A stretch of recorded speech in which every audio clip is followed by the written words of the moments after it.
So hello there, we're back to looking at the Focus book and we're now on page 11 with the Being in Flow chapter.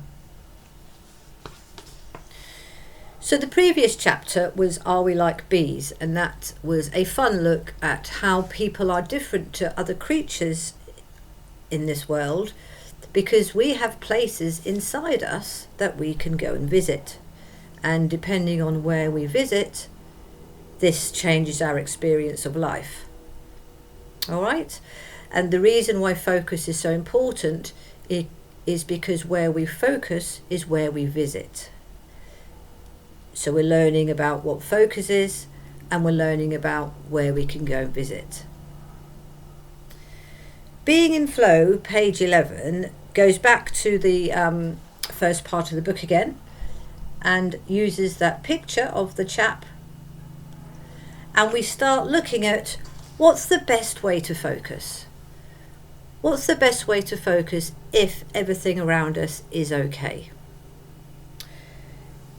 So I talk about in the book what it is. I'll read that out briefly. To achieve this experience on the bench of the one where the chap is thinking this bench is great, this is what we need to be focusing on. When? In the present. We need to be in the present. Where?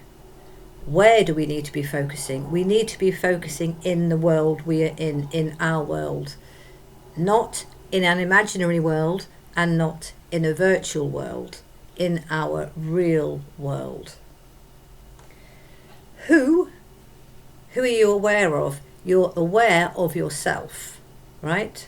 That's really important. You're aware of yourself and what this experience means to you, closely followed by object of interest, personal connection. So if you're sitting on a bench with your friend, your object of interest is your friend. So I go through this again because this is really handy, and I do this myself. You ask yourself, when am I focusing? We're focusing in the present. We're not going in the past, we're not going in the future. And if you remember, this picture here gives examples of thoughts of when you're in the present, when you're in the past. Nothing wrong with being in the present or being in the past. But we need to practice when in the present. We need to practice this for reasons that we go into later. So when in the present, where, your real world, who, how are you, object of interest, personal connection, my friend. So I actually say to myself sometimes, when, where, who, object of interest. And you'll be surprised how that helps to focus in the now. And for reasons, again, that we'll go into later, this is the optimal way of focusing. It's the best way of focusing to improve your experience of life and to thrive. So, for teaching purposes, if you want to get out your picture of the chap on the bench that was from the bench chapter on page 8, that's that one. If you want to get out that picture, you can discuss with your person the different bubbles, which one do they like, and then in this chapter it's broken down. When in the present, where in your world, who, aware of yourself, object of interest, personal connection. So I would get them to write that down, or you write it down, or you can draw it or something, and then you can progress that by saying, okay, let's do it now. So let's do when, now, what are we're focusing on now in this room, how are you, and what you're focusing on. Just get them to practice, and you practice, and this is the beginning of starting to master your focus. However, if only it were that easy. It is easy realizing what you have to do, all right? However,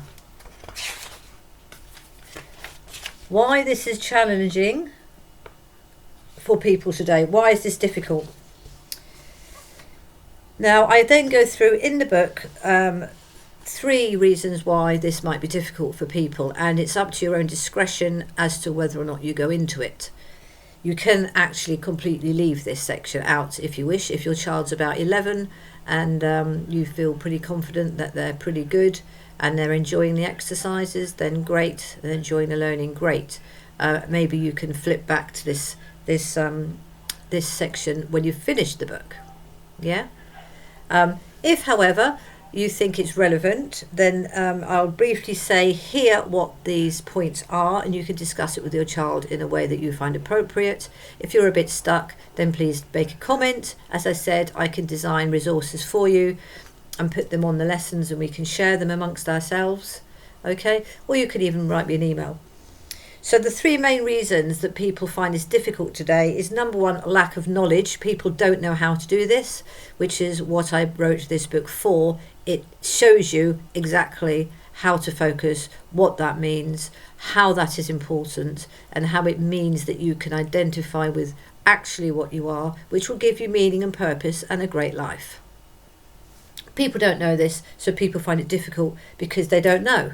And because they don't know, they think their confusion is normal, and actually it's not normal. We don't have to have this confused way of being. We can actually be very calm and very resilient and very on it.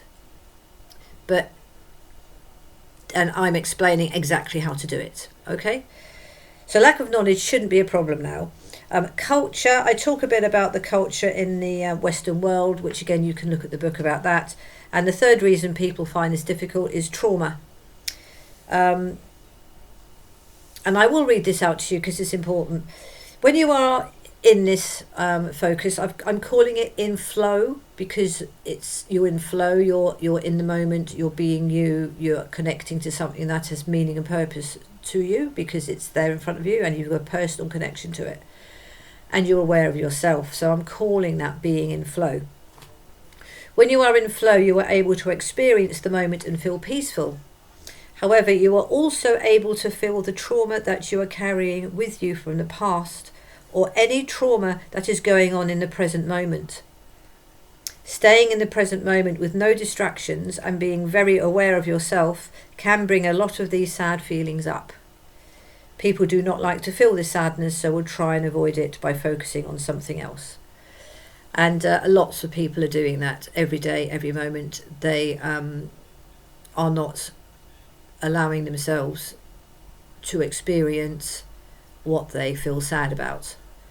So they focus on everything else so they don't feel sad. The Online Energy Dynamic Model Academy looks at that in great detail, and that's for over 18s, and that's why it's a transformative journey, because it's very deep and pretty amazing actually. This Academy, though, as I said, is for young people. It's for things like choosing the right career for you, understanding yourself, improving self-awareness, and learning how to focus. So it's not really about anything deeper than that. At this point, we're just teaching a child, young person, how to focus, and why is it important, and why they are important. That's what we're doing. So as a parent, look at this chapter, being in flow, go through the when, where, who, and object of interest, because that's really good exercise. They start to learn how to do it then. But use your own discretion as to why this is as challenging for people today. And there are a couple of pictures which again you'll feel free to order from us. So when we are in the flow, in the present moment, when we get really good at this and we practice it, we can pretty much stay resilient even though it's raining around us. We can stay resilient and calm even though it can be a bit chaotic. We can do that. We are allowed to do that, and it's possible, okay? It's possible. Just have to learn how to focus and have support. While we're learning that, though, it can be quite tricky. It can be tricky. We have to learn how to keep our umbrella up. And I've actually got a lovely film. I've got a lovely film that looks at that. Again, it's in the Energy Dynamic Model Academy. So in this lesson, I'll put a link to the online Energy Dynamic Model Academy, and you can have a look at that. Okay, so that's the end of that chapter. So as I said, there's this little bit. You don't really have to teach that as such, but the beginning of the chapter, very important. That's what we start to learn. We need our child or young person to start to practice this, and you can practice it too. I've actually found it very useful myself when I was writing this book, and I read it and I started to do it myself, and I thought, oh, that's quite good actually. It's quite good to do that. So thank you. Feel free to comment, feel free to ask any questions, and I'll design some more resources if you wish. Bye for now.